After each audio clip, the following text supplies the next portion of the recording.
அஸ்ஸலாமு அலைக்கும் வரஹ்மத்துல்லாஹி வபரகாத்துஹு. அன்பான சகோதரர்களே, அல்ஹம்துலில்லாஹ், அல்லாஹ்வின் கிருபையினால் நமது அல் பத்ர் ஹஜ் சர்வீஸின் சார்பாக ஜூலை மாதம் 8ஆம் தேதி 35 ஹாஜிகள் உம்ராவிற்காக வந்திருந்தோம். அல்ஹம்துலில்லாஹ், அல்லாஹ்வின் கிருபையினால் 2 உம்ராக்களை நிறைவு செய்துவிட்டு தற்பொழுது நாங்கள் தாயிஃப் ஜியாரத்திற்காக வந்து தாயிஃபை எல்லாம் ஜியாரத் செய்துவிட்டு 3வது உம்ராவிற்கு எஹ்ராம் கட்டுவதற்காக கர்னூல் மனாசில் என்று சொல்லப்படக்கூடிய இந்த மீகாத்தில் கொண்டிருக்கிறோம். இருக்கக்கூடிய மீகாத்துகளிலே மிகப்பெரிய மீகாத் இந்த மீகாத்து என்று பேசப்படுகிறது.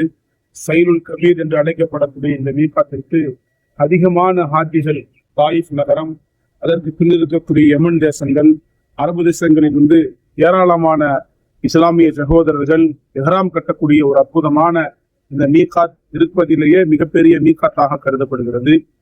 இது இருக்கக்கூடிய அரசாங்கம் வரக்கூடிய எல்லா ஹாஜிகளுக்கும் தேவையான கார் பார்க்கிங் வசதிகள் உட்பட கழிவறைகள், உடை மாற்றக்கூடிய அறைகள் என்று எல்லா வசதிகளையும் செய்து கொடுத்திருக்கிறார்கள். அல்ஹம்துலில்லாஹ், நமது அல் பத்ர் ஹஜ் சர்வீஸின் சார்பாக 35 ஹாஜிகள் இப்பொழுது 3வது உம்ராவிற்காக இங்கு இஹ்ராம் கட்டுவதற்காக நாங்கள் வந்திருக்கிறோம். அருமையான ஏற்பாடு. வல்ல ரஹ்மான் இது போன்ற அற்புதமான வாய்ப்பை நம் எல்லோருக்கும் வழங்கி அருள் புரிவானாக. ஆமீன்.